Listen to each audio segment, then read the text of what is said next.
याल तरी यारे लागे, यार तरी यारे लागे, अवघे माझ्या मागे मागे, आजी देतो पोट भरी, पुरे म्हणाल तो वरी. हळूहळू चाला, हळूहळू चाला, कोणी कोणाशी न बोला, आजी देतो पोट भरी, पुरे म्हणाल तो वरी. तुका म्हणे सांडा घाटे, तुका म्हणे सांडा घाटे, तेने नका भरू पोटे, आजी देतो पोट भरी, पुरे म्हणाल तो वरी. समचरण सरोजम सांद्रणीरांबुदाभं, जगननीत पाणी मंडन मंडनानां, तरुण तुलसीमाला कंधरं कैंजनेत्रं, सदयधवदहासं विठ्ठलै चिंतयामि. पांडुरंगा करू प्रथम नमन, दुसरे चरणा संतांची, त्यांच्या कृपादानी कथेचा विस्तारू, बाबाजी सद्गुरुदास तुका.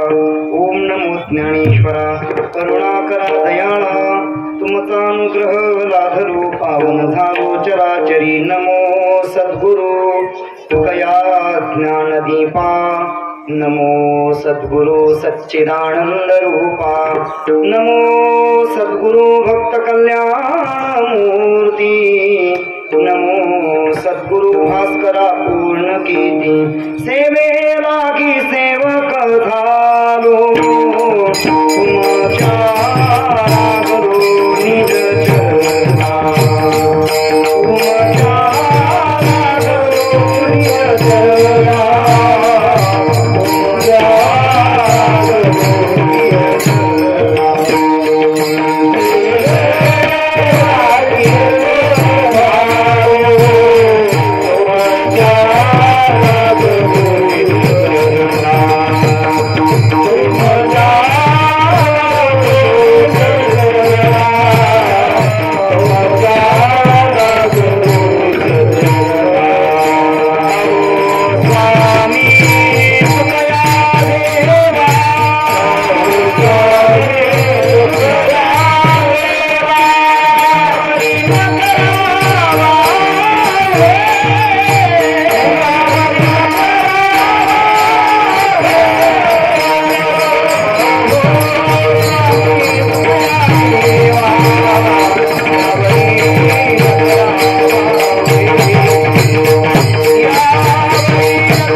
संतांच्या. याल तरी यारे लागे, याल तरी यारे लागे, अवघे माझ्या मागे मागे, आजी देतो पोट भरी, पुरे म्हणाल तो वरी. प्रस्तुत प्राप्त प्रसंगी प्राप्त स्थळी कीर्तन रूपी सेवेसाठी घेतलेला अभंग जगद्गुरु तुकोबरा यांच्या अभंग गाथ्यातील काला प्रकरणातील भगवान परमात्म्याने आपल्या सौंदर्यांबरोबर जो संवाद साधला त्याचा अनुवाद करणारा अभंग आहे. विठ्ठल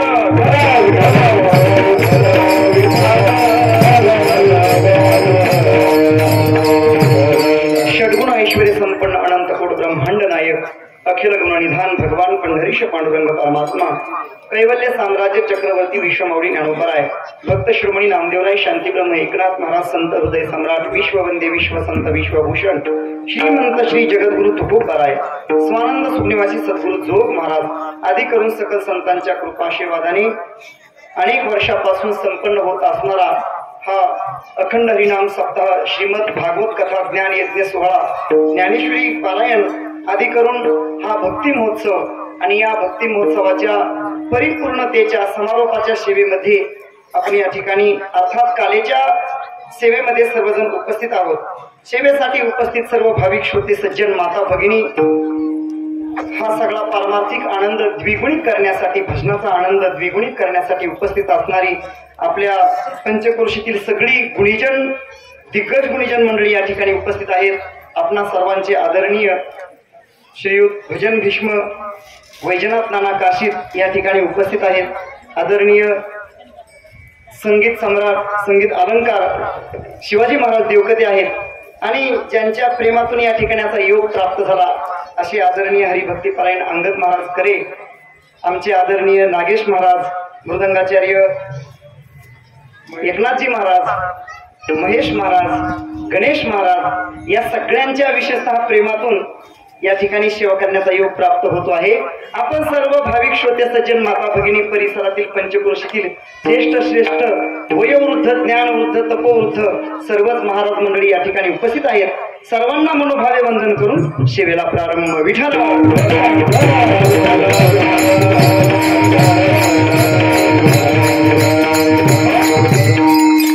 काल्याच्या कीर्तनामध्ये आपण सर्वजण उपस्थित आहोत.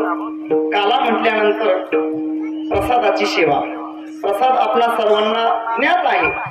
प्रसाद जो मिळतो हा जो भौतिक प्रसाद आहे हाही प्रसाद आहेच, पण भगवान परमात्म्याची कृपा, भगवान परमात्म्याने आपल्याला प्राप्त करून दिलेली प्रसन्नता हा खरा प्रसाद आहे. आमचे प्रातस्मरणीय गुरुवर्य वैकुंठवासी विठ्ठल बाबा घुले प्रसाद शब्दाचा नेहमी अर्थ करत असायचे. प्रसाद असतो प्रसन्नता. प्रसाद म्हणजे काय? आपण दर्शनाला वगैरे जात असतो, त्या ठिकाणी मंदिरामध्ये गेल्यानंतर आपल्याला त्या ठिकाणी असणारी सगळी पुजारी मंडळी आपल्याला प्रसाद देत असतात. अर्थात तो प्रसाद आहेच, तोही देवाचा प्रसाद आहे, त्याला महत्व नाही असं नाही, पण आपलं अंतःकरण प्रसन्न होणे हा खरा प्रसाद आहे. आणि हा प्रसाद भगवान परमात्म्याच्या कृपेने प्राप्त होतो. भगवान परमात्म्याने हा प्रसाद दिल्यानंतर आपलं अंतःकरण राग द्वेष रहित होतं.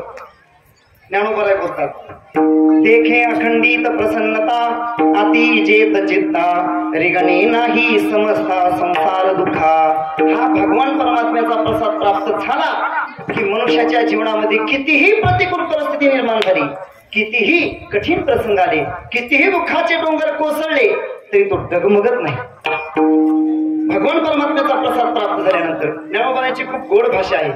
ज्ञानोबा म्हणतात, मग मी रूपासोनी थोरे देह दुखाची नि डोंगरे दाटी जोपा परिभारे चित्तन दटे का शस्त्रवरी तोडलिया देह आगी माझी पडलिया चित्त महासुखी पहुडलिया चेवोची नाही. हा भगवान परमात्म्याचा प्रसाद आहे. आणि खरं सांगू का, प्रसाद हा फक्त परमार्थामध्येच मिळत असतो. प्रपंचामध्ये प्रसाद प्राप्त होत नाही. प्रपंचाचं, संसाराचं फल पश्चाताप आहे आणि परमार्थाचं फल प्रसाद आहे. परमार्थामध्ये प्रसाद प्राप्त होतो आणि प्रपंचामध्ये, संसारामध्ये पश्चाताप प्राप्त होतो. मनुष्य कितीही काटकसरीने संसार केला, कितीही नेटाने, कितीही कष्टाने त्याने संसार केला तरी त्याच्या वाटेला पश्चाताप हा ठरलेला आहे. कारण संसाराचं वास्तविक फल पश्चाताप आहे आणि परमार्थाचं फल प्रसाद आहे. विठ्ठल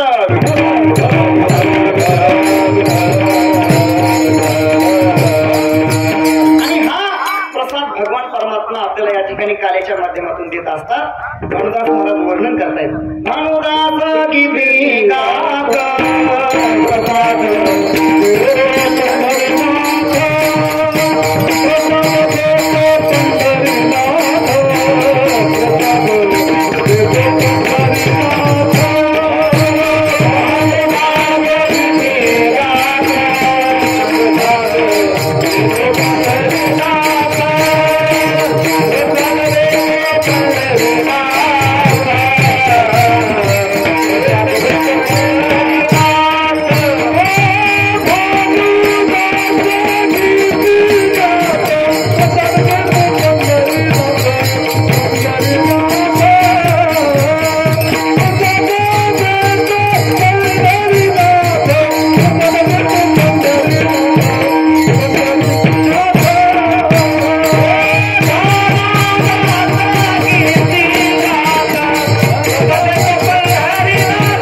काल्याच्या रूपाने आपल्याला प्रसाद देत असतात. काला वाटण्याचे दोघच अधिकारी आहेत. काला दोघ जणच वाटत असतात. एक म्हणजे भगवान परमात्मा आणि दुसरे संत महात्मे. संत महात्म्यांनीही काला वाटला महाराज. चंद्रभागेच्या वाळवंटामध्ये सर्व जाती धर्माचे, सगळ्या पंथाचे सगळे संत ज्ञानेश्वर महाराजांनी एकत्रित केले. मेळविली मानली वैष्णवांची आणि त्या ठिकाणी ज्ञानोबारायांनी काला वाटला. काल्याचा प्रसंग आहे. काल्याचं कीर्तन त्या ठिकाणी त्या सगळ्या प्रसंगाचं वर्णन करणारा जनाबाई महाराजांचा एक अभंग आहे. एक चिटाळी झाली चंद्र भागे वाळवंटी, चंद्र भागे वाळवंटी, माझा ज्ञानराज गोपाळांसी लाया वाटी, गोपाळांसी लाया वाटी, नामदेव कीर्तन करी पुढे देव नाचे पांडुरंग, पुढे देव नाचे पांडुरंग. अर्थात ज्ञानोबारायांनी चंद्रभागेच्या वाळवंटामध्ये काला वाटला. त्याचप्रमाणे भगवान परमात्म्यानेही यमुनेच्या वाळवंटामध्ये सगळ्या गोपाळांना जमा केलं. सर्व गोपाळांना भगवान परमात्मा आवाहन करतायत, बोलवतायत आणि काल्याचा प्रसाद देतायत. अभंगाच्या प्रथम चरणातून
त्या ठिकाणी भगवान परमात्मा सगळ्या गोपाळांना आवाहन करतायत, बोलवतायत.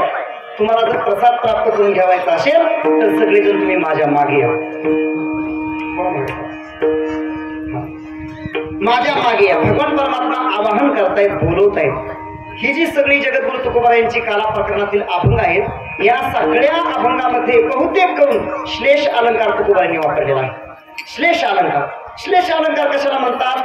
ज्या वेळेस एकाच वाक्याची दोन दोन अर्थ निघतात त्याला श्लेष अलंकार म्हणतात, ज्याला डबल मिनिंग म्हणतात. एक वाक्य आहे पण अर्थ दोन निघतात. पहा, तुमच्या निदर्शनास आणून देतो. आपण जर कधी बस स्टँडवर असलो, त्या ठिकाणी एसटीची वाट बघत बसलेलो असलो तर त्या ठिकाणी आपल्या कानावर काही आवाज पडत असतो. शेंगदाणे फुटाणे विकणारे त्या ठिकाणी काही माणसं असतात. तर तो मनुष्य म्हणत असतो, खारे शेंगदाणे, खारे शेंगदाणे. या वाक्याचे दोन अर्थ निघतात. दोन अर्थ. कसे दोन अर्थ निघतात? माझ्याजवळ जी शेंगदाणे आहेत ती कशी आहेत? खारे आहेत आणि ते तुम्ही खा. खारे शेंगदाणे असे डबल अर्थ निघतात एका वाक्याचे. त्यावेळेस त्याला श्लेष अलंकार म्हटला जातो. तसं या अभंगामध्येही जगद्गुरु तुकोबारायांनी श्लेष अलंकार साधलेला आहे. म्हणजे एक लौकिक अर्थ सांगितलेला आहे आणि एक आध्यात्मिक अर्थ सांगितलेला आहे. लौकिक अर्थ अगोदर पाहू आणि नंतर आध्यात्मिक अर्थ पाहू. प्रसंग असा आहे की हा जो सगळा अभंग आहे तो भगवान परमात्म्याने ज्यावेळेस भगवान परमात्मा, भगवान श्रीकृष्ण परमात्मा भाषण करण्यासाठी उभे राहिले, भाषण उभे करण्यासाठी उभे राहिल्यानंतर भगवान परमात्म्याने जे पहिलं विधान केलं ते विधान म्हणजे हे पहिलं चरण आहे. भगवान परमात्म्याने कधी भाषण केलं? भगवान परमात्मा अध्यक्ष झाल्यानंतर. भगवान परमात्मा कशाचे अध्यक्ष झाले? भगवान परमात्मा एका मंडळाचे अध्यक्ष झाले. कोणत्या मंडळाचे? अखिल भारतीय चौर्य मंडळ असं भगवान परमात्म्याने स्थापन केलं आणि त्या चौर्य मंडळाचे भगवान परमात्मा अध्यक्ष झाले. अध्यक्ष झाल्यानंतर भगवान परमात्म्याने जे पहिलं अध्यक्षीय भाषण ठोकलं त्याच्यातलं पहिलं वाक्य म्हणजे हे चरण आहे. प्रसंग असा आहे की भगवान परमात्मा गोपाळांबरोबर खेळत असताना सगळ्या गोपाळांकडे पाहिलं परमात्म्याने. दृष्टी टाकल्यानंतर परमात्म्याच्या लक्षात आलं की सगळे गोपाळ एकदम असे अगरबत्ती छाप पहिलं आहेत. बरं, घरी खायला भरपूर आहे, हे गोकुळामध्ये राहत आहेत. गोकुळ कशाला म्हणतात? अनेक गायींचा समुदाय याच्यामध्ये असतो. अनेक गायी ज्या ठिकाणी आहेत त्याला गोकुळ म्हणतात. आणि गोकुळामध्ये राहत असताना यांना दही, दूध, तूप, लोणी सगळं खायला मिळतंय, तरी यांची तब्येत अशी का?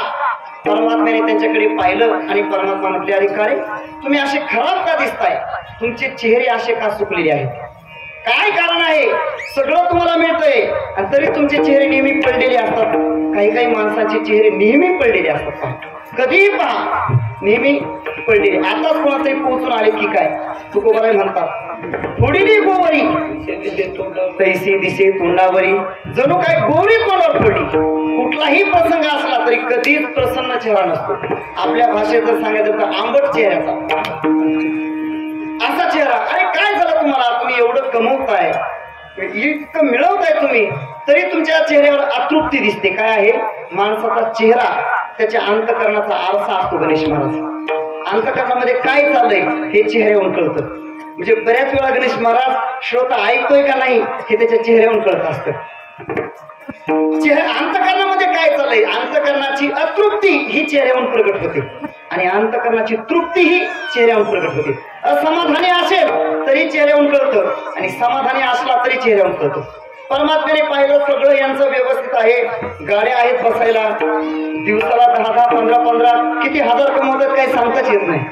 एवढं सगळं करतात तरी चेहरे पडलेले का? कशामुळे? कपडे व्यवस्थित आहेत, घरदार व्यवस्थित आहेत, सगळं अप टू डेट आहे, सगळं चांगलं आहे, तरी सुद्धा चेहरे सुकलेले आहेत. काय रे गोपाळांनो, अशी अवस्था का तुमची? अतृप्त आहात का तुम्ही? गोपाळाने सांगितलं, देवा अगदी योग्य निदान केलं, आम्ही खरोखरच अतृप्त आहोत. आणि अतृप्त राहण्याचं कारण काय? दही, दूध, तूप, लोणी आपल्या या ठिकाणी असणारे अतृप्त. देवा हे दही, दूध, लोणी हे सगळं कुठं जातंय? मथुरेला जातंय. आणि आम्ही काय? गवळी याची ताक पिरी पूर्णपुरी सांगली, आम्हाला ताक खायला मिळतंय. आणि ताक कशाला म्हणतात बरं? ताक आमचे गुरुवर्य पांडुरंग बाबा सांगत असतात, ताक शब्दाची व्याख्या, ज्याच्यात काहीच ताकद नाही त्याला म्हणतात ताक. ज्याच्यातली सगळी ताकद निघून गेली आहे, सगळा सार भाग निघून गेला आहे, त्याला म्हणतात ताक. असं ताकाचं जर तुम्ही सेवन करत असाल तर तुम्हाला कधीही तृप्ती प्राप्त होणार नाही. आणि हे ताक म्हणजे विषयांच्या ठिकाणी महाराज, विषयांचं प्रतीक ताक पदार्थ आहे. आणि विषयांचं कितीही सेवन केलं तरी मनुष्याला तृप्ती प्राप्त होत नाही.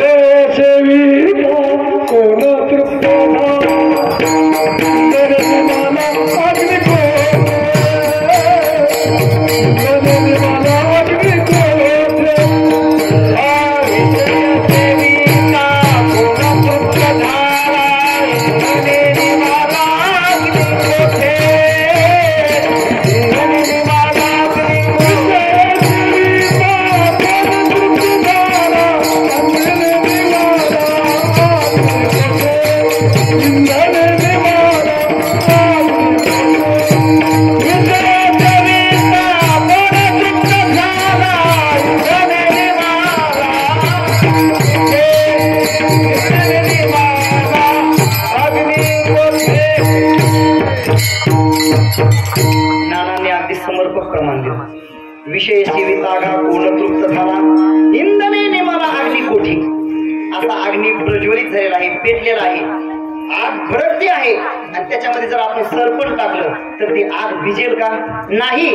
अगदी त्याप्रमाणे विषयाचं कितीही आपण सेवन केलं तरी मनुष्याच्या जीवनामध्ये कधीही तृप्ती प्राप्त होत नाही. श्रीमद भागवत ग्रंथाचं आपण चिंतन गेली 7 दिवस या ठिकाणी केलं आहे. भागवताच्या 9व्या स्कंदामध्ये ययाती राजाचं चरित्र आपल्याला पाहायला मिळतं. या ययाती राजाला दैत्यगुरु शुक्राचार्यांकडून शाप प्राप्त झाला होता. सगळा विस्ताराने प्रसंग आपल्याला ज्ञात आहे. आणि त्याला तरुणपणी वृद्धत्व प्राप्त झालं.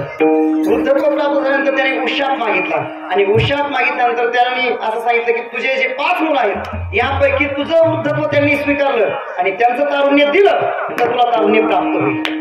आणि मग तो प्रत्येक मुलाला म्हणू लागला. पहिल्या मुलाला विचारलं तुझं तारुण्य देतो का, माझं वृद्धत्व घेतो का. असं म्हटल्यानंतर तो मुलगा म्हटला बाबा तुम्ही काय बोलताय याचं तुम्हाला भान आहे का.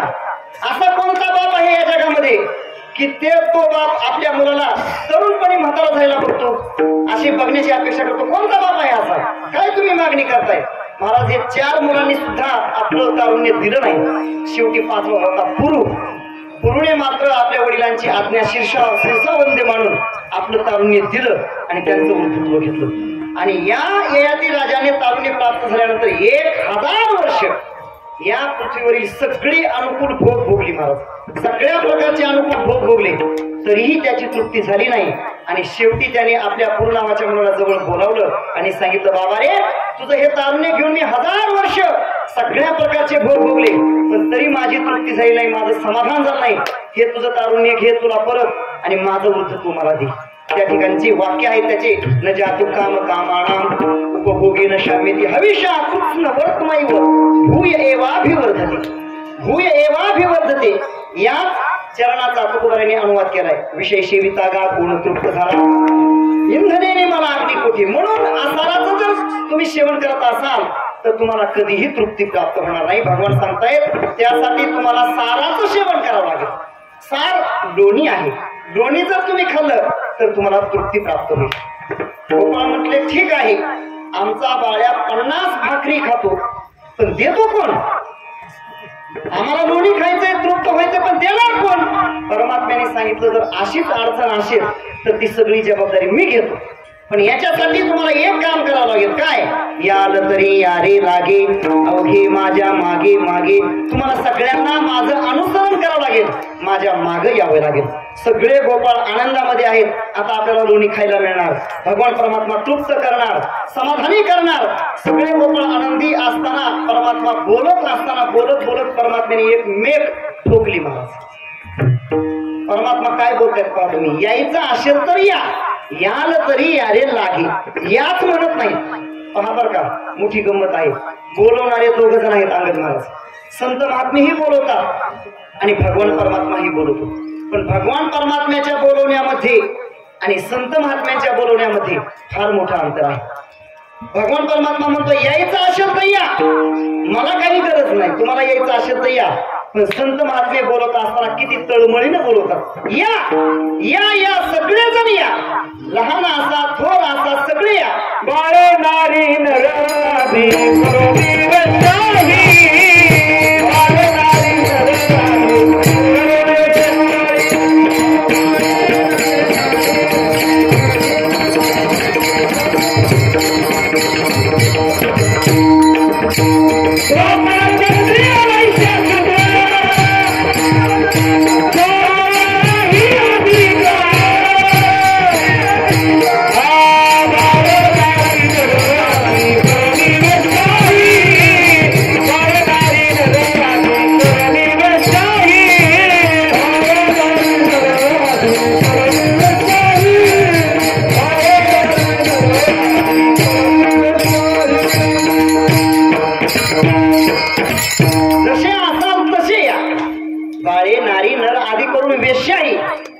क्षत्रिय वैश्य शूद्र चांडाळा ही अधिकार सगळ्यांना संत महात्मे बोलवतात. यारे यारे लहान थोर याती भरती नारी नर करावा विचार नरके चिंता कोणाशी. संत महात्म्यांच्या बोलवण्यामध्ये तळमळ दिसून येते आणि परमात्म्याच्या बोलवण्यामध्ये गरज नसल्यासारखं वाटते. का बरं देवाने असं म्हणावं. यायचं असेल तर याच का असा परमात्मा म्हटला नाही. त्याचं महत्वाचं कारण असं आहे परमात्म्याने विचार केला. आपण जर यांना आग्रह केला आणि यांची जर इच्छा नसेल तर येऊन सुद्धा या ठिकाणी ते काही उपयोगाचे राहणार नाही. खरं म्हणजे नाना बळजबरीचा परमार्थ काहीच कामाचा नसतो. एखाद्या माणसाला नागेश महाराज आपण बळजबरीने आळंदी पंढरपूरला जर नेलं चला वारीला तो बळजबरीने येतो, आपल्यासाठी येतो. पण त्या ठिकाणी आल्यानंतर तो कीर्तनाला बसत नाही, तो दुसऱ्याच फळावर जातो. कारण त्याला याची आवड नसते. जो जेथीचे गौरव नेणे तयाशी ते भिंगुळ वाणी ज्ञानोबाई होतो. ज्याला ज्या क्षेत्राचं महत्व नसतं त्या क्षेत्राचं कितीही महत्व पटवून द्या, त्याला त्याच्याविषयी काहीच वाटत नाही, आकर्षण निर्माण होत नाही त्याच्याविषयी. परमात्म्याने विचार केला की काय आहे, तवा तापावा लागतो. आता या सगळ्या माता माऊली भाकरी करत असतात. भाकरी करत असताना तवा ठेवला की लगेच भाकर थापली की लगेच टाकतात तव्यावर. जर टाकली तर काय होते, ती पचत नाही, भाकर मोडते. म्हणून तवा तापावा लागतो. तवा तापला की भाकर पचते. त्याप्रमाणे मनुष्य असा संकटामधून तावून सुलाखून निघावा लागतो. त्यावेळेस त्याला परमार्थ पचतो, नाही तर परमार्थाचा काही उपयोग होत नाही. परमात्म्याने विचार केला, आपण यांना या म्हटलं आणि यांना जर गरज नसेल, इच्छा नसेल तर त्याचा काहीच उपयोग होत नाही. आमचे गुरुवर्य शांती ब्रह्म मारुती बाबा एक दृष्टांत सांगत असतात. एक जगप्रसिद्ध सनई वादक होता आणि त्याची अशी इच्छा होती की आपल्या मुलाने पुढे हा वारसा पुढे अशाच पद्धतीने चालवला पाहिजे. म्हणून तो त्याच्या मुलाला सांगत असायचा की बाबा तू थोडीशी सनई शिकला पाहिजे वाजवायला. आपली वाढ वडिलांपासून ही परंपरा आहे. माझे आजोबा ही सनई वादनाची सेवा करत होते, वडील करायचे, मी पण सनई वादनाची सेवा करतोय, तू देखील सनई वाजवली पाहिजे. आता प्रत्येक गायकाला, कीर्तनकाराला, वादकाला, डॉक्टरला, वकीलला, प्रत्येकाला असं वाटतं की आपला मुलगा आपण ज्या क्षेत्रामध्ये आहोत त्याच क्षेत्रामध्ये त्यांनी असावं. हा ही एक स्वाभाविकता आहे. सनई वादकाला असं वाटू लागलं की याने सनई वाजवायला शिकली पाहिजे. पण असं असतं महाराज, बऱ्याच वेळात अति परिचयात आवडत्या संतत गमनात अनादरो भवती. अति परिचय झाला की त्याचं महत्व राहत नाही आणि मग हे सनई वाजवायला लागले की पोराचं डोकं उठायचं आणि पोरगं निघून जायचं घराच्या बाहेर. हा प्रकार काही मग त्या बापाला आवडत नसायचा. एक दिवस बापाने त्याला करलं महाराज, खाली पाळलं आणि त्याच्या छातीवर बसला. सनई घेतली त्याच्या तोंडात फूक असली, फूक म्हटला हवा फूक. आता पोरग वयामध्ये आले होतं, बापापेक्षा पोराची ताकद जास्त होती. त्याने थोडस हलवलं आणि बाजूला केली ती सनई, काढली कोणाच्या बाहेर. आणि तो म्हटला बाबा तुम्ही सगळं एवढं केलं, मला खाली पाळलं, सनई माझ्या तोंडात घातली, पण हवा फुंकायची का नाही हे माझ्या हातात आहे ना. सगळं जरी तुम्ही केलं, हवा फुकायची का नाही माझ्या हातात आहे. तसं आपण एखाद्याला कितीही बळजबरी केला परमार्थाचा, पण त्या परमार्थाचा उपयोग करून घ्यायचं की नाही घ्यायचं हे त्याच्या मनावर आहे. त्यांनी जर मनामध्ये आणलंच नसेल तर त्याचा काहीच उपयोग होत नाही. विठ्ठल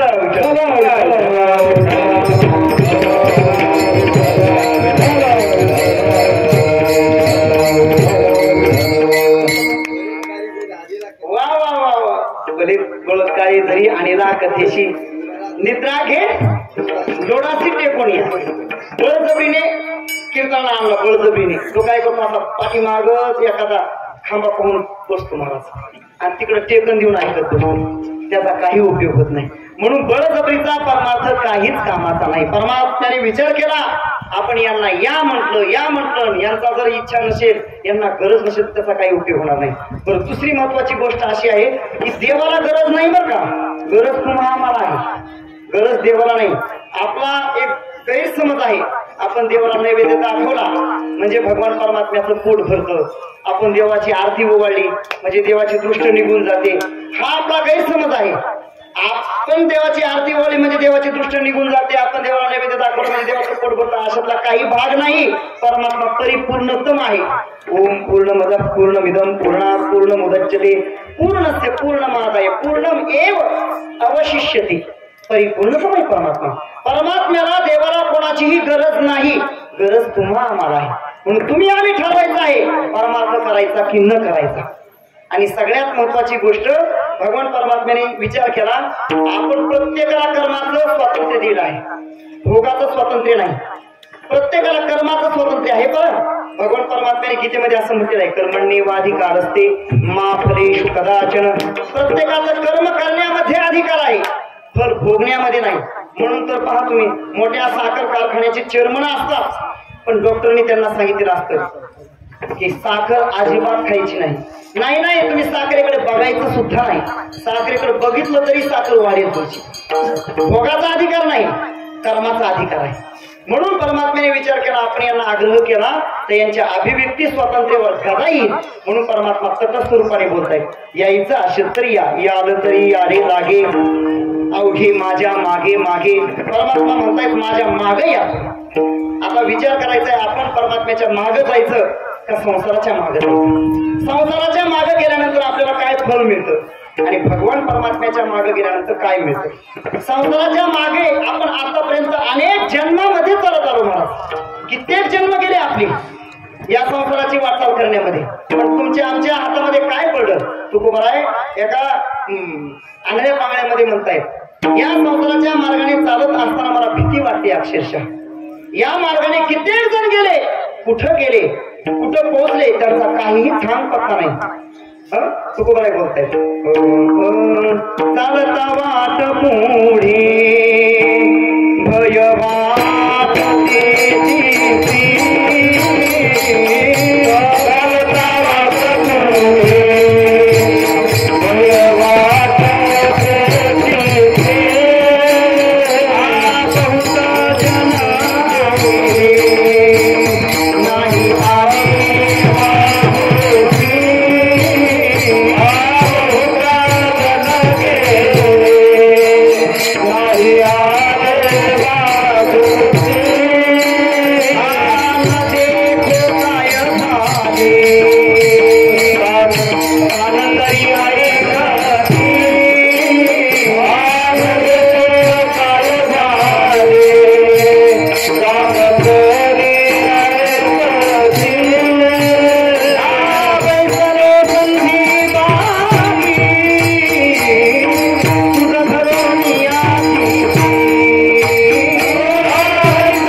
म्हणून संसाराच्या मार्गाने आपण किती दिवस चालत राहिलो तरी आपल्याला तृप्ती होणार नाही. तृप्ती प्राप्त करून घ्यावायची असेल तर भगवान परमात्म्याच्याच मार्गाने चालावं लागेल. भगवंताच्याच मागे मागे आपल्याला जावं लागेल.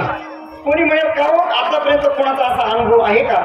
तुकोबाराय सांगतात कित्येकांचा अनुभव आहे. या मागे जे गेले गोविंदा गोपाळ ते नेले शीतळ पंथी टाया. भगवान परमात्म्याच्या मार्गाने आतापर्यंत जे जे गेले ते शीतळ पंथाला प्राप्त करून दिलं. भगवान परमात्म्याने प्रत्येकाला त्या ठिकाणी शाश्वत स्वरूप प्राप्त करून दिलं. म्हणून भगवान परमात्म्याच्या मार्गाने आपण चालायचं आहे. परमात्मा सांगताय तुम्ही माझ्या मागे या. याल तरी यारे लागे अवघे माझ्या मागे मागे. आता याचा लौकिक अर्थ असा आहे, गोपाळ सगळे त्या ठिकाणी म्हटले देवा आतापर्यंत आम्ही अतृप्त आहोत, आम्हाला तृप्ती प्राप्त करून देणार आहेस तू, आम्ही तुझ्या मागे येणार, पण खरंच तू आम्हाला तृप्ती प्राप्त करून देशील का? खरंच देणार का? परमात्म्याने सांगितलं की मी आज ठरवलेलं आहे, या युगामध्ये या अवतारामध्ये मी ठरवलेलंच आहे की तुम्हाला सगळ्यांना पोटभर मी देणार. अभंगाचं दुसरं चरण.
पूर्ण करणार आहे, ठरवूनच मी हा अवतार घेतलेला आहे. खरं म्हणजे आपल्या भगवत भक्तांच्या इच्छा पूर्ण करण्यासाठी हा भगवान श्रीकृष्ण परमात्म्याने अवतार केला. आणि या अवतारामध्ये परमात्म्याने कोणाचीही कुठल्याही प्रकारची इच्छा अपूर्ण ठेवली नाही. मला प्रत्येकाची प्रत्येक इच्छा पूर्ण केली. थोडासा प्रसंग सांगतो. रामायणातील प्रसंग आहे. सगळं रामायण पार पडलं आणि त्या ठिकाणी जांबुवंतांना युद्ध करण्याची इच्छा झाली. त्यांना युद्धामध्ये फारसं त्या ठिकाणी सहभागच घेता आला नाही. आणि मग परमात्म्याकडे गेले आणि परमात्म्याला म्हणाले, देवा मला तुमच्या बरोबर थोडंसं युद्ध करायचंय, कुस्ती खेळायची तुमच्या बरोबर. परमात्म्याने सांगितलं, अरे हा माझा अवतार कोणता आहे? एक बाणी, एक पत्नी, एक वचनी, मर्यादा पुरुषोत्तम अवतार आहे. आणि या अवतारामध्ये तू असं काहीतरी इच्छा करतोयस माझ्याकडून, ही इच्छा तुला या अवतारामध्ये पूर्ण करता यायची नाही. मी पुढच्या अवतारामध्ये कधी ना कधीतरी तुझी ही इच्छा मी पूर्ण करणार. आणि पुढं मग कृष्ण अवतार झाला. मला द्वापार युगाला सुरुवात झाली. जांबुवंत तसेच होते. आणि आपल्या सर्वांना प्रसंग ज्ञात आहे. परमात्म्यावर एक आळ आला होता, चोरीचा आळ. तसे तर लहानपणी भरपूर चोरीचे आळ आले होते, पण राजा झाल्यानंतर ही चोरीचा आळ आला. द्वारकाधीश भगवान परमात्मा होते. चोरीचा आळ आला. शेमंतक मणी चोरल्याचा प्रसंग आपल्या सर्वांना ज्ञात आहे. प्रसंग विस्ताराने सांगत नाही. शेमंतक मण्याचा आळ आला. मग परमात्म्याने काही त्या ठिकाणी सेना घेतली आणि परमात्मा त्याचा शोध घेत घेत जंगलामध्ये गेले. त्या ठिकाणी पाहिलं तो सत्राजित राजा, त्याचा तो शेमंतक मणी होता. त्याचा प्रसेन त्याने तो मणी घेतला होता आणि तो जंगलामध्ये गेला होता. आणि त्याला एका ठिकाणी सिंहाने मारलं. त्याच्यानंतर तो सिंह मरून पडलेला होता. त्या सिंहाच्या हातामध्ये आसवराच्या नख्यामध्ये आसवराची केस होती. परमात्मा तशीच मागमूस घेत घेत घेत एका गुहेमध्ये गेले. तर त्या गुहेमध्ये तो शेमंतक मणी होता, त्याचा प्रकाश पडलेला होता. परमात्मा तो मणी घेऊ लागले. तेवढ्यात त्या ठिकाणी एक लहान आसवर ती धावली आणि ती रडू लागली. तेवढ्यात तिकडून तो आसवर आला आणि भगवान श्रीकृष्णाबरोबर युद्धाला सुरुवात झाली. श्रीमद भागवत ग्रंथामध्ये वर्णन आहे, जवळजवळ 28 दिवस युद्ध चाललं. 28 दिवस युद्ध झाल्यानंतर या ठिकाणी तो जो आसवर होता तो काही सामान्य नव्हता. तो कोण होता? जांबुवंत होता. आणि मग तो म्हटला, आपण माझे आराध्य दैवत तर नाहीत ना, आतापर्यंत मला कोणीही पराभूत केलं नाही, नेमके आपण कोण आहात? खऱ्या रूपामध्ये प्रकट व्हा. असं म्हटल्यानंतर भगवान श्रीकृष्ण परमात्मा राम रूपामध्ये प्रकट झाले. आणि त्यावेळेस मग जांबुवंत म्हटला, देवा तुम्ही पहिल्यांदाच सांगायचं ना, कशासाठी आले होते? परमात्म्याने सांगितलं, अरे तुला काय सांगायचं, माझ्यावर हा शेमंतक मणी चोरल्याचा आळ आला होता, म्हणून हा शेमंतक मणी मी शोधत आलो होतो, इथपर्यंत इथं दिसला, घेऊ लागलो. त्याने सांगितलं, देवा आता हा शेमंतक मणी मी माझ्या मुलीला दिलेला आहे, असं काम करा, तुम्ही शेमंतक मणीही घ्या आणि माझी मुलगीही घ्या. आणि मग भगवान परमात्माचा जांबुवंती बरोबर तो एक विवाह झाला. म्हणजे युद्धाची त्याने सांगितलं, देवा सुरुवातीला तुम्ही सांगायचं. भगवंताने सांगितलं, सुरुवातीला सांगितलं असं तुझी युद्धाची इच्छा अपूर्ण राहिली असती. त्रेतायुगामध्ये तू युद्धाची इच्छा केली होतीस आणि ती तुझी इच्छा पूर्ण करायची राहिली होती. म्हणजे परमात्म्याने या कृष्ण अवतारामध्ये प्रत्येकाची प्रत्येक प्रकारची इच्छा पूर्ण केली महाराज. म्हणून आजी देतो पोट भरी, गोपाळांची तर सगळ्या प्रकारची इच्छा पूर्ण केली. हा एक आध्यात्मिक अर्थ पाहायला मिळतो. आणि लौकिक अर्थ परमात्म्याने सांगितलं, मी तुम्हाला तृप्त करणार, पण तुम्हाला एक आट आहे. आता आपल्याला तुम्हाला मी पोटभर खाऊ घालणार, तृप्त करण्यासाठी मी तुम्हाला लोणी खाऊ घालणार, पण त्याच्यासाठी आपल्याला एक धंदा करावा लागेल. कोणता धंदा करायचा देवा? धंदा असा आहे, कमी भांडवलामध्ये जास्त नफा मिळवून देणारा धंदा करायचा. कमी भांडवलामध्ये जास्त नफा मिळणारा धंदा कोणता आहे? चोरीचा धंदा. अहो, या चोरीच्या धंद्याला भांडवलच लागत नाही. याला काय भांडवल लागतं का महाराज? याला भांडवल लागत नाही. परमात्म्याने सांगितलं आपल्याला चोरीचा धंदा करायचा. गोपाळ म्हणजे आम्हाला नको बाबा, आम्हाला नको, आम्ही नाही चोरी करणार, ते पाप असतंय. भगवंताने सांगितलं, अरे असा गोंधळ करू नका, हे पाप वगैरे आपल्याला काही माहिती नाही, आपण लहान आहोत. शास्त्र 8 वर्षाचं होईपर्यंत, मुंज होईपर्यंत केलेल्या कर्माची दखल घेत नाही. आणि दुसरी गोष्ट, आपल्याला चोरी करायची कुठं करायची आहे? आपल्या घरी करायची आहे ना. आपल्या घरचं खायची कुठं चोरी असते का? आणि सगळ्यात महत्वाचा न्यायाधीश मी आहे ना, माझ्या हातात आहे. ते पाप कर्मामध्ये टाकायचं का पुण्यकर्मामध्ये टाकायचं? बऱ्याच वेळा मला पुण्यकर्म केलं जातं पण ते पापामध्ये जमा होतं, आणि पाप कर्म करताना दिसतात पण ते पुण्यामध्ये जमा होतं. पुण्य करिता होय पाप. म्हणून तुकोबाने म्हणतात ना, धर्माची तू मूर्ती, पाप पुण्य तुझे हाती. देवाने सांगितलं माझ्या हातामध्ये आहे, हे पापामध्ये टाकायचं का पुण्यामध्ये? तुम्ही काही घाबरू नका. पण काय करायचं मग? परमात्म्याने सांगितलं, हे पहा मामला कसा आहे? चोरीचा आहे. चोरीचा मामला, म्हणून शांत बसा. आणि म्हणून सगळ्यात महत्वाची सूचना अभंगाच्या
बोला हा एक लौकिक भाग आहे आणि आध्यात्मिक अर्थ आपल्याला असा पाहायला मिळतो। परमार्थाची साधना करत असताना माणसाने हळूहळू साधना केली पाहिजे, हळूहळू एक एक टप्पा सर केला पाहिजे। बऱ्याच वेळा माणसं परमार्थामध्ये आल्यानंतर फलासाठी गडबड करतात, घाई करतात। फलासाठी गडबड करू नये, परमार्थामध्ये येण्यासाठी गडबड सांगितली आहे। संत समागमी धरावी आवडी करावी तातडी परमार्थामध्ये येण्यासाठी तातड सांगितली, पण आल्यानंतर फळासाठी तातड नाही। तुका म्हणे येथे नचले तातड, एका ठिकाणी तातडी नचले सांगितलं आणि एका ठिकाणी तातड करायला सांगितलं। याचा अर्थ काय? परमार्थामध्ये येण्यासाठी घाई करायची, पण आल्यानंतर फळासाठी गडबड करू नये। काही माणसं मात्र हळूहळू ढाळे अरे वा हळूहळू ढाळे ढाळे केतुकेनी एके वेळे तो मार्गाचे निपळे निश्चित ठाके। परमार्थातलं फळ निश्चित प्राप्त होणार आहे। एक सांगू का, ज्याच्यातलं काहीच वायाला जात नाही त्याचं नाव आहे परमार्थ, आणि ज्याच्यातलं काहीच उपयोगाला येत नाही त्याचं नाव आहे संसार। संसारातलं काहीच उपयोगाला येत नाही आणि परमार्थातलं काहीच व्हायला जात नाही। महाराज फक्त परमार्थातलं फळ दृश्य रूपाने दिसत नाही, अदृश्य रूपाने संकट समय कुठं कुठं उभं राहील परमार्थातलं फळ काही सांगता येत नाही, म्हणून परमार्थातलं काहीच व्हायला जात नाही। पण हळूहळू त्याच्यासाठी आपण वाटचाल केली पाहिजे। शास्त्रकारांनी असं सांगितलं आहे, 5 गोष्टी माणसाने हळूहळू कराव्यात। कोणत्या? शनैक कंता, शनैक पंथा, शनैक पर्वत मूर्धनी, शनैक विद्या, शनै वित्तम, पंचैतानी शनै शनै। 5 गोष्टी हळूहळू करायच्या। कोणत्या? आपली गोधडी शिवत असताना हळूहळू गोधडी शिवली पाहिजे। शनैक कंथा, शनैक पंथा, मार्गक्रमण करत असताना हळूहळू मार्गक्रमण केलं पाहिजे। शनैक पर्वत मूर्धनी, आपल्याला जर एखादा डोंगर चढून जायचा असेल तर हळूहळू डोंगरावर चढलं पाहिजे। शनैर वित्तम, शनैर विद्या, पैसा कमवायचा असेल तर हळूहळूच कमवला पाहिजे।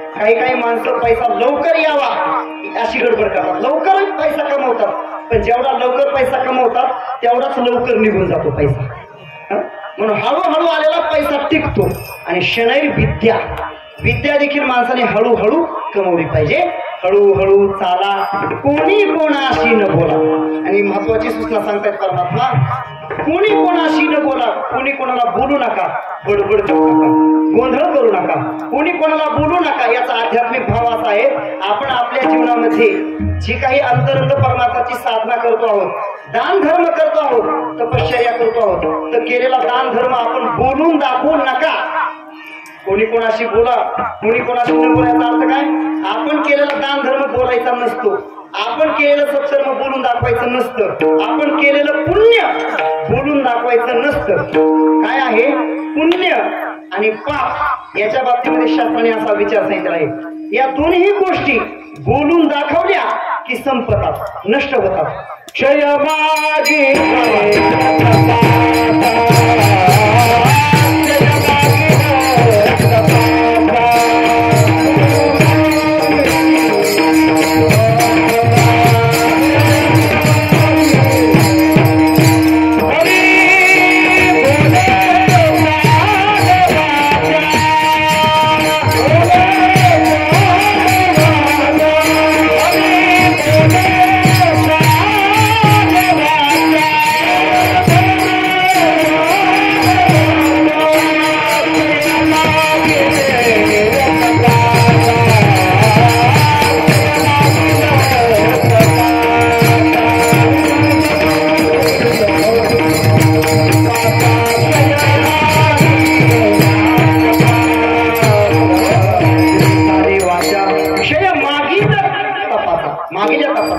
जर आपण बोलून दाखवलं तर आपलं पुण्य नष्ट होतं आणि पाप जरी बोलून दाखवलं तरी पाप ही नष्ट होतं. पण गंमत अशी आहे, माणसं पुण्य बोलून दाखवतात दत्ता महाराज आणि पाप झाकून ठेवतात.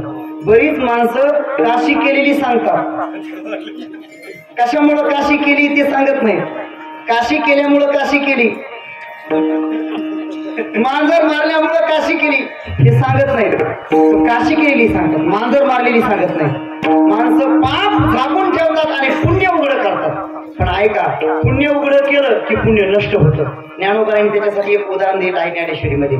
शेतकऱ्याने जर धान्य पेरलं तर शेतकरी काय करतो, ते धान्य झाकून ठेवतो. काय उभी आहे बाबा, नाना कृषी वळू आपुली. त्या ठिकाणी शेतकरी काय करतो, तो झाकीने पदरी पेरले, तो झाकून ठेवतो पेरलेलं. पाखरांनी ते धान खाऊ नये म्हणून झाकून ठेवतो. त्याप्रमाणे सदाचरणी माणसाने आपलं दान पुण्य, दान धर्म हे सगळं झाकून ठेवलं पाहिजे. म्हणून कोणी कोणाशी न बोला ही सूचना झाली. आणि मग सगळे गोपाळ महाराज, प्रत्येक सगळे गोपाळ घेऊन भगवान परमात्मा एखादं घर एकांतातलं पाहायचं आणि त्या ठिकाणी यांना तृप्त करण्यासाठी घेऊन जात असायचे. घर पाहुणी एकांताचे नवविधा नवभक्तीचे हे सगळं घर असं पाहून परमात्मा घेऊन जात असायचे. आणि मग त्या ठिकाणी गेल्यानंतर परमात्मा लोणी खायला त्यांना द्यायचे. पण गोपाळांना ताक प्यायची सवय लागलेली होती. काय आहे, माणसाला एकदा वाईट खायची सवय लागली की चांगलं पचत नाही. यांना ताक प्यायची सवय लागलेली आहे, ज्यांना वाईट प्यायची सवय लागलेली आहे.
अशी जुनी जाणती मंडळी कीर्तनाला असली की आमच्या कीर्तनामध्ये भर पडते, चिंतनामध्ये भर पडते, नवीन नवीन प्रमाण ऐकायला मिळतात.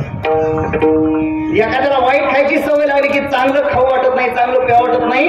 गोपाळांना ताक प्यायची सवय लागली, समोर लोणी आहे तरी गोपाळ ताकच पितायत. परमात्मा त्यांना पुन्हा सूचना करतात, अरे गोपाळांनो, तुम्ही ताक टाकून द्या.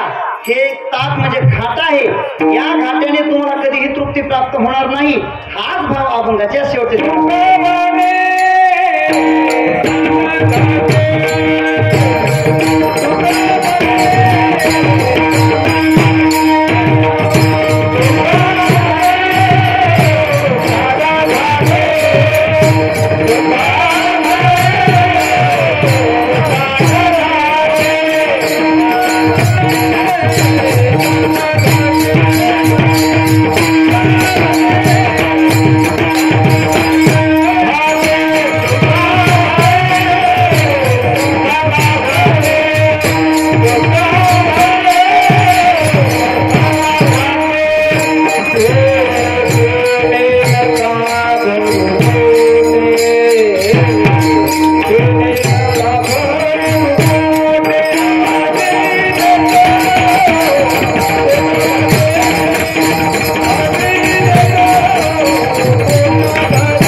पोटभरी पुरी म्हणाल तोरी.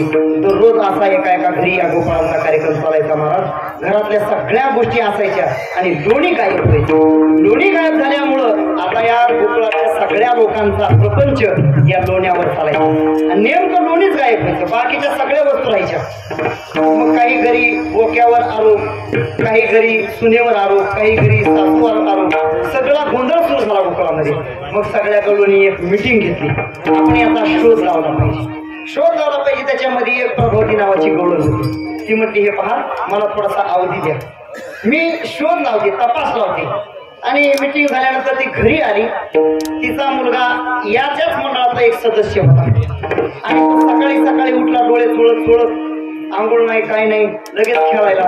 आणि मग ती प्रभावती म्हणते अरे कुठं निघालास वाकड्या? तो म्हटला खेळायला चालले. अरे आंघोळ करायची, जेवण करायचं. जेवण काय जेवायला?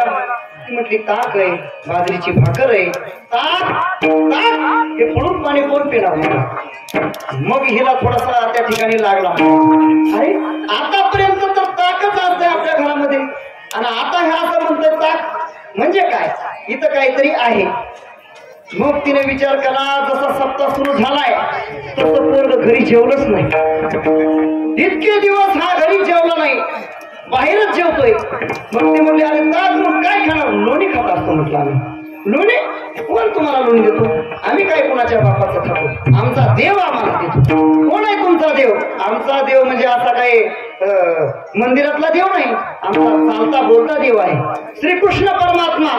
असा तो मोठापणामध्ये सांगून गेला महाराज. आणि नंतर त्याच्या लक्षात आलं अरे आपल्याला चेअरमननी तर तंबी दिलेली होती, कोणी कोणाशी बोला, कोणी कोणाशी न बोला, कोणी कोणाला काही बोलू नका. आपण तर बोलून गेलो. मग पुढचं काही सांगायलाच गेला.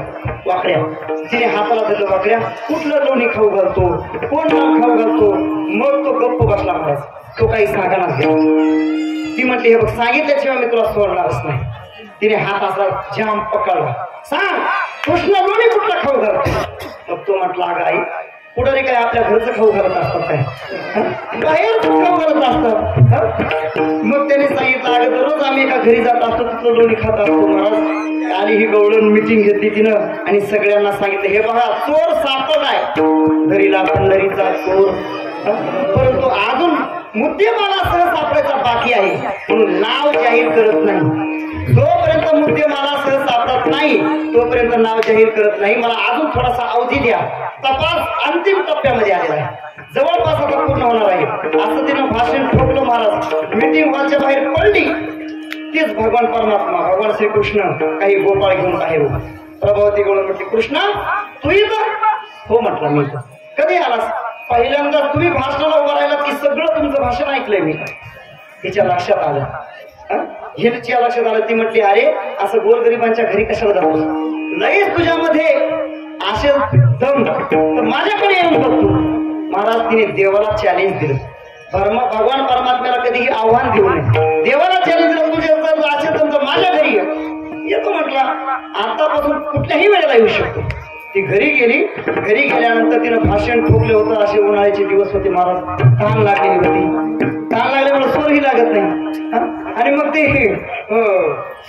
घरी गेली पाणी पाहिलं तिथं पाणी गायब. भगवंताने पाणी गायब करून टाकलं. तिनं मुलीला सांगितलं हे बघ लक्ष ठेव मी पाणी घेऊन येते. आणि पाणी आणायला गेली. सगळ्या खिडक्या दारे बंद केलं होतं महाराज. भगवान परमात्म्याने मागून निवडक अशी काही कमांडोज घेतले आणि मागच्या खिडकीतून आत प्रवेश केला. आत प्रवेश केला आणि मग आता तिथं काय सगळं बाहेरच आहे, बाहेरच बाहेर द्यायचंय. घ्या लोणी घ्या घ्या आता म्हणत असे. लोट लोणी माठातलं घ्यायचा परमात्मा गोपाळाला खाऊ घालायचा महाराज. त्यांचं सगळं मध्ये हे चाललेलं आहे. आणि ती हळूच येते. एकदम चोर पावलाने येत असताना प्रभावती गवळणीने पाहिलं जाताना दोन्ही खिडक्या बंद होत्या. आता एक खिडकी उघडी दिसते. काहीतरी गडबड दिसते. हळूच तिने हांडा ठेवला पाण्याचा. दरवाजा उघडला. आत गेली आणि भगवान श्रीकृष्णाचा हात पकडला. आली नाही म्हणलं की बाकीच्या उड्या मारल्या पण चेअरमन पकडला. मुख्य चेअरमन पकडला महाराज. आता काय बाकीचे सगळे बाहेर पळाले. ती म्हटली कृष्णा आता यशोदेकडे ते इतके दिवस तिला खरं वाटत नव्हतं. ती आम्हालाच म्हणायची तुम्ही 12 घरच्या 12 घे. आतापर्यंत तिला आमच्या तक्रारी समजून घेत नव्हती पण आता तुला नेते. असं कृष्ण भगवान परमात्म्याच्या हाताला धरलं महाराज. आणि ती घेऊन चालली. सगळे गोपाळ आहेत. असं चौकामध्ये आल्यानंतर उत्तर भारतामध्ये अजून देखील पद्धत आहे. चौकामध्ये आल्या महिला की हा जो डोक्यावरचा पदर आहे थोडासा पुढे गेला बरं का. उत्तर भारतामध्ये महाराष्ट्र, आपला महाराष्ट्र पुरोगामी महाराष्ट्र आहे. आपल्याकडे डोईचा पंधर खांद्यावर आता पुरोगामी महाराष्ट्र आहे, सुशिक्षित महाराष्ट्र म्हटला जातो. उत्तर प्रदेशामध्ये अजून देखील तिकडे पद्धत पाळली जाते महाराज. ते अशी चौकामध्ये आले तिने पद्धत थोडासा पुढे घेतात. तिला काही कृष्ण हातातला दिसला नाही गेला. मग परमात्म्याने पाहिलं आणि एवढीच संधी म्हटलं आपल्याला. ते म्हटलं मामी माझा दुसरा हात घे म्हटलं. हे नको बघ हा किती हात जाम झालाय. परमात्म्याने दुसरा हात दिला नाही, दुसऱ्याचा हात.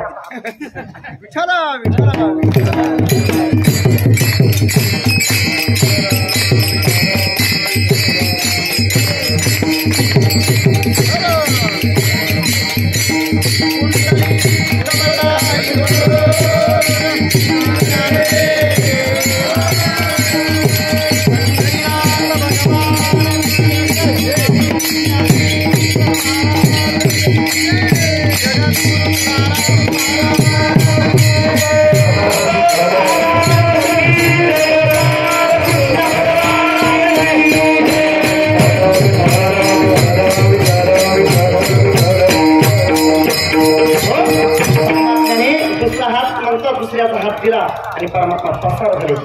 घरी आले. यशोदाला माताला सांगितलं मला खूप भूक लागली, काहीतरी खायला दे. ताट वाढून घेतलं आणि बाहेर ओरीमध्ये बसले. आता हिनं हातामध्ये कृष्ण आहे म्हणून खरं म्हणजे तिच्या हातापासून तिच्या मुलाचा हात दिला होता हातामध्ये. तो म्हणतोय आज आई मी वाकडे मी वाकडे, पण ते कुठं लक्ष देते. तसंच तिनं आणलं समोर महाराज आणि यशोदेला मोठीने हाक मारली. यशोदे बाहेर ये, आतापर्यंत तुला माझं खरं वाटत नव्हतं बघ आज नृत्य मला सहज पकडलाय, धरून आणलाय, कृष्ण आणलाय बघ. ती म्हटली अगं असं काय म्हणते, जरा पदर वर घे बघ कृष्ण समोर जेवतोय तुझ्या. तिने महाराज समोर पाहिलं आणि हातात पाहिलं. हातात पाहिलं तर हातातही कृष्ण दिसतोय, समोरही कृष्ण दिसतोय. तिला भगवान परमात्म्याने विश्वरूप दर्शन घडवलं. तिला भोवळ आली आणि खाली बसली. खाली बसल्यानंतर बाकीच्या गवळणीने कोणी कांदा पडला तोंडाला लावला, चप्पल नाकाला लावलं. मग जरा शुद्धीवर आली. यशोदा म्हणली अगं जरा पुढचं भानावर ये, असं काय कृष्णावर आळ घेतो. महाराज अशा दररोज त्या ठिकाणी तक्रारी चालायच्या आणि दररोज गवळणी येत असायच्या. गवळणी सांगते गाधानी रात्री आला चक्र पाणी, आवणी दही दूध तुपालोणी अवघी फोडिली विरजणी. हे गे बाई आभासी पहावे ना यशोदे बाळ तुझा ताना कोठभरी सो सुधिंगा. लगेच दुसरी आली महाराज.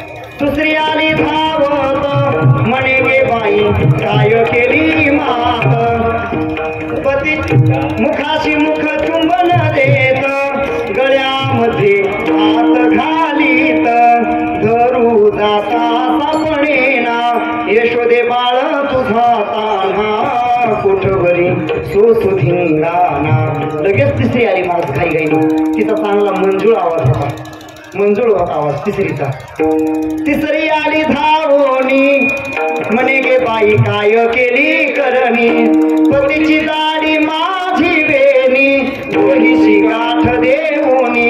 गाठ बाई कोणाशी सुटेना यशोदे बाळ तुझा तान्हा. असं एकेकीने सांगितलं. एक जण म्हणले अगं एक जण काय सांगतात, सगळ्या मिळून सांगू. मिळून अवघ्या गवळणी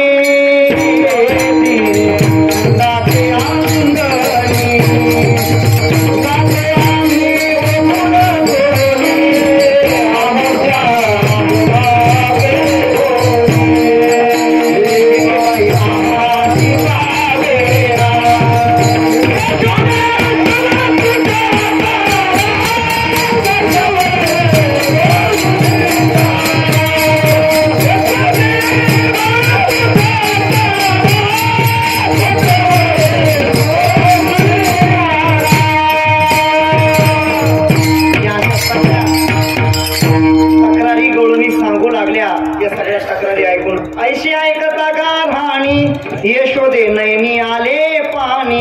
कृष्णा खोरी देता कोणी एका जनार्दनी चरणी प्रेम तया आवरेना.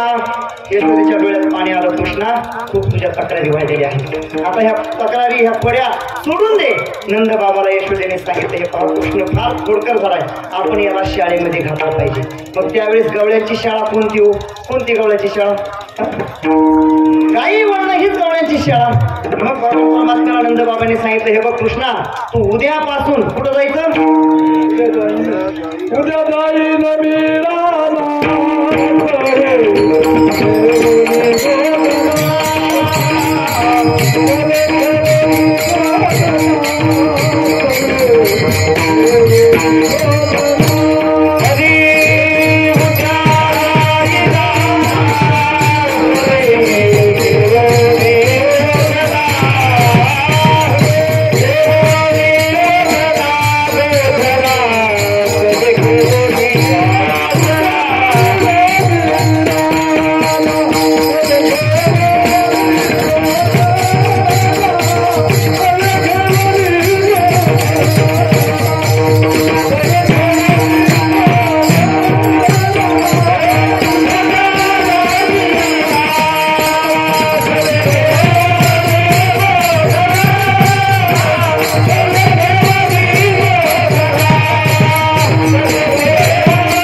गोपाळांना, हे पहा, आता आपल्याला मतदारसंघ बदलायचा आहे. आता सगळी तीच चर्चा सुरू आहे. काय महाराज सांगत, महाराज खऱ्या कार्यकर्त्याला कुठल्याही मतदारसंघामध्ये टाका, निवडूनच येतो. खरा कार्यकर्ता असेल तर बरं का.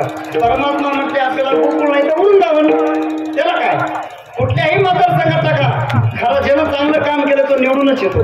परमात्मा म्हणते आता आपल्याला वृंदावनामध्ये जायचे. परमात्मा निघाले मारू, पावा गोंगडी घेऊनी बाई.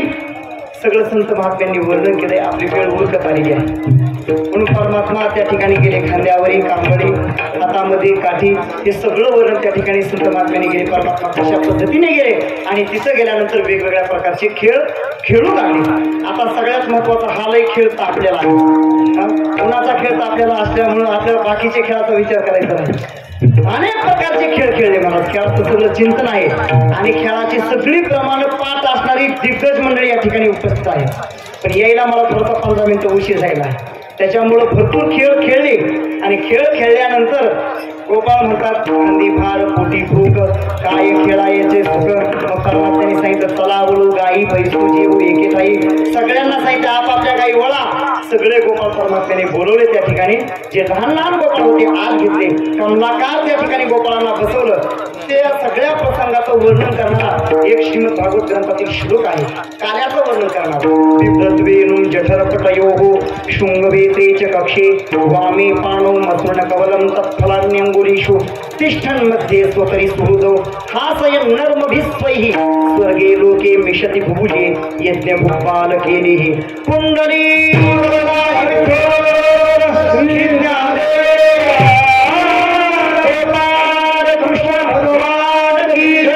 ज्ञानेश्वर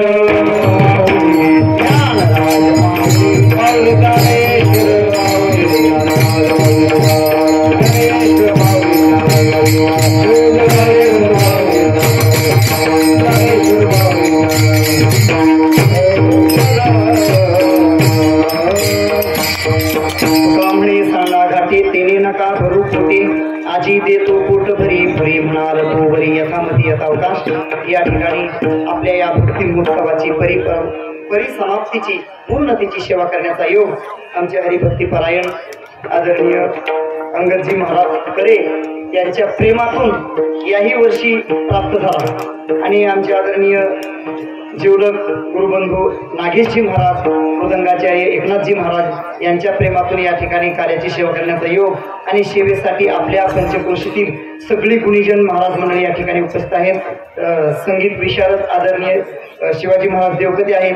भजन भीष्म भजन सम्राट वैजनाथ नाना काशीद आहेत. आदरणीय भजन सम्राट दत्ता महाराज या ठिकाणी कदम या ठिकाणी उपस्थित आहेत. आदरणीय महाराज जी आहेत या ठिकाणी ज्येष्ठ श्रेष्ठ सर्व महाराज मंडळी उपस्थित आहेत. बसलेली सर्व ज्ञान वृद्ध वयोवृद्ध तपोवृद्ध सर्व महाराज मंडळी पंचक्रोशीतील उपस्थित आहेत. झालेली सगळी कीर्तन सेवा या सर्व महानुभावांच्या चरणी समर्पित करून सेवेला पूर्ण विराम देत असताना एक आपणासमोर सूचना ठेवतो. श्री क्षेत्र देहू गाथा मंदिर या ठिकाणी प्रातस्मरणीय गुरुवर्य पांडुरंग महाराज फुले यांच्या माध्यमातून गाथा मंदिर एक जागतिक कीर्तीचा प्रकल्प त्या ठिकाणी उभारलेला आहे. अनेक वेगवेगळे उपक्रम त्यामध्ये ठिकाणी सुरू आहेत. एक महत्वाकांक्षी उपक्रम आहे तो म्हणजे शिक्षणासंबंधीचा संत श्री तुकोबाराय गुरुकुल गेली 8 वर्षापासून त्या ठिकाणी सुरू आहे. आणि त्या ठिकाणी असं आहे 10वी पास झालेला विद्यार्थी असावा किंवा 10वीची परीक्षा द्यायला विद्यार्थी असावा. तिथपासून पुढे त्याचं BA पर्यंत संस्कृत मधून शिक्षण होणार, शालेय शिक्षण होणार, त्याला शास्त्रीय पदवी प्राप्त होणार आणि बरोबर आध्यात्मिक शिक्षणामध्ये गायन वादन कीर्तन प्रवचन सगळं आध्यात्मिक शिक्षण त्या ठिकाणी दिलं जातं. आणि जेवणाची राहण्याची खाण्याची सगळी उत्तम व्यवस्था आहे.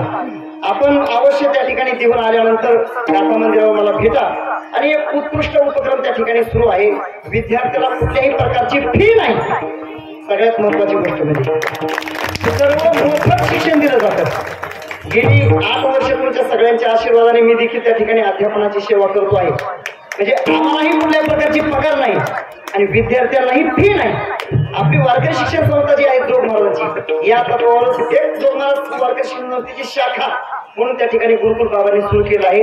आपल्या पंचक्रोशीमध्ये मी प्रत्येक कीर्तनामध्ये सांगत असतो आणि अंगद महाराज जवळजवळ आपल्या पंचक्रोशीतील 25 पोरं त्या ठिकाणी गुरुकुलमध्ये शिकत आहेत. त्यापैकी 7-8 पोरं शास्त्री झालेले आहेत, काही आचार्य झाले आहेत आणि आता हे शिक्षण घेत आहेत.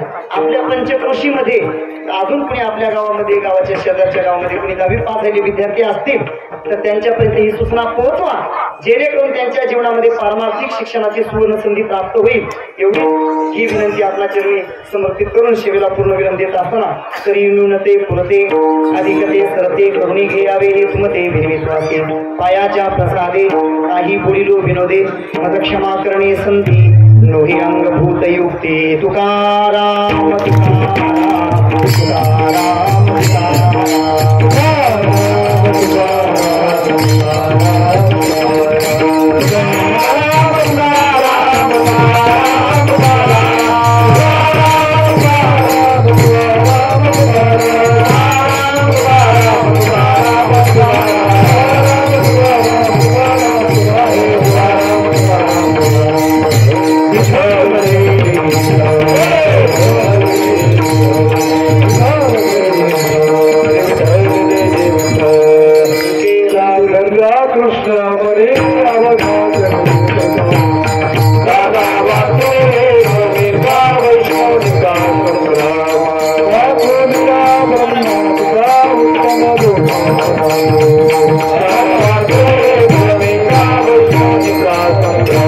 Thank you.